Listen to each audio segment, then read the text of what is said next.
Hey, what up folks? In today's video we got a 2014 Q3 with a 2-liter engine. Customer complaint is that the battery light is remaining on. He just recently replaced his battery and not sure exactly why the light is staying on, but we're gonna get to the bottom of it. You know how we do. But before we go any further, make sure and hit that bell notification, leave a thumbs up while you're at it. Other than that, let's take in this video and see how we could diagnose this vehicle for this customer.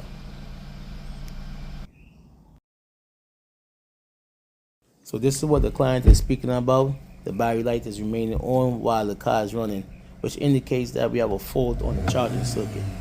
He recently replaced the battery, but we still have to do our checks at the battery, then move on to the alternator, right? See if we have a voltage drop somewhere. I'm seeing 12 volts while the car is running, when I'm expecting to see at least 13.8 to 14.5, but I'm seeing 12 volts, which is wrong. So anything lower than that while the car is idling and we have a load, letting us know that we have a fault. So I'm probably go after the alternator next and do my checks there. And once I'm seeing this 12 volts, I'm gonna replace the alternator. So let me see what's going on. Supposed to be able to get it out. Just probably gotta remove the oil pressure sensor and the oil reduce sensor, and also just put some tension on that belt and get it out. So right now we got 12.34, and when it was running we got, what do we got, 12.8. yeah, so yeah, not good. So let's replace this alternator or get it serviced.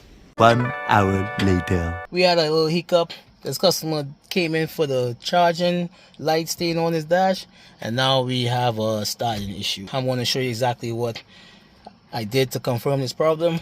So I removed the shield, here the bolts, so I can get access to the flywheel, so I can, not the flywheel, the pulley, so I can turn the engine to ensure that, you know, it's not locked up. We're going to put the scan tool on it. Matter of fact, let's get the scan tool. So it's letting you know that you have a problem, switch ignition or battery is being discharged. Alright, so we got an Audi Q3. Okay, let's see what's going on. I'm definitely gonna see something concerning the starter, I guarantee. Right, we know it's not mechanical because, well, mechanical in the sense of that it's not blocking, but let's see exactly what's going on if it's electrical. Right, so this is Audi. Let's read DTC. Oh, there you have it, P03054. No, P3054. Starter does not turn, mechanically block or electrical. We have fuel regulator. Yeah, we got a bunch of codes, right? But we're going to stick to the P3054. Right, so what does that tell me? We have a problem with starter. So let's go on the hood and let's hit it some whack, I guess, and let's see if this car starts up. And to prove it, I'm going to try to start it up. Nothing.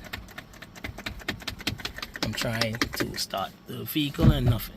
So let's go and hit the starter a little whack, nothing major, just to see if we can get it, you know, out that sticking mode. Alright, we have the starter located under the airbox. So we're gonna, as I said, we're gonna hit this starter a nice little whack and let's see if we get it started up. Right, Gary, it's possible that you can, you know, do your thing inside while I see if I can tap this starter. And there you have it. So we got the starter to kick in. Just hit it a couple of whacks with the power bar and that's it. So we're gonna remove the starter and also the alternator and take it to fix or replace. So yeah, I'm not gonna show you all that funny stuff where how we remove a starter and alternator. It's not that kind of video. Basically, is, you know, what you can do if you have a problem with the Q3, how we diagnose stock starter and or sticking starter and faulty alternator. Okay, so we're gonna do is we're gonna take the battery pull off, we're gonna remove the airbox, drop the belt off, and we're gonna pull the alternator out, pull the starter out, get it serviced up. I'm not sure if the customer wants to service them or get it replaced, but we gotta replace them or take them out anyway. So let's get to it. Okay, so I'm just gonna show you exactly where the alternator is at. It's a little better view with the light on. Okay, so I just got the bell on. I'm just gonna remove those 1, 2, 3, how many, 4 bolts, unplug the alternator and take off the power line that's going to the alternator and see if I could get it out. So that's how it looks. So we got the tool culprit that was causing the crank, well, no crank, no start, and the alternator issue. So, yep, let's get these things rectified and then we'll put it back in the vehicle and see exactly if everything is good. 3 days later. Alright, so I just got my hands back on this alternator. I sent it out to be repaired, replace the pulley, replace the rectifier and the regulator. So I'm going to install it, put the belts back on, install the pressure sensors, and let's start this vehicle up and see if we could get that light off for the alternator. Right, we also the day before installed the starter. So alright, so we just got the starter and the alternator installed. So let's start this vehicle up. Key on, engine off. Alright, I got the hood open, so that's why it has that problem. It starts right up easily. Okay, before you were seeing the alternator where the battery light was coming on. Okay, we have a new pulley on and it starts fairly easy. Before, the customer said he has to keep pressing this switch a few times to start this vehicle. So it could be that the starter was on his way out and he hasn't noticed that it needed to service. Right, it's kind of hot today, but right now I'm not seeing no battery light on, so we definitely could call this a fix. Can we? I believe we can. Let's switch off and let's start right back up. It starts up in the ease. Okay, so let's go on the hood. Let's do a checks by the battery. If you can recall, we were running like at least 12.5, 12.8 when the car is running, which is supposed to be higher because the alternator is supposed to kick in. Alright, and I expected to see around 14 and up right now since the alternator is working. Also, we rectified the starting problem that he had, so I'm going to ensure that the ECU is communicating to this alternator, alright, via LIN. Alright, so I'm just going to do some checks by the ground strap. So let's go in front and let's see what's going on. Alright, so with battery negative here and positive, I'm seeing 14.3. So let me know that the alternator is doing its job. Okay, I'm going to show it to you without the glare. And you can recall we were like around 12.5, which was bad because the alternator wasn't working. We got a new pulley, new belt.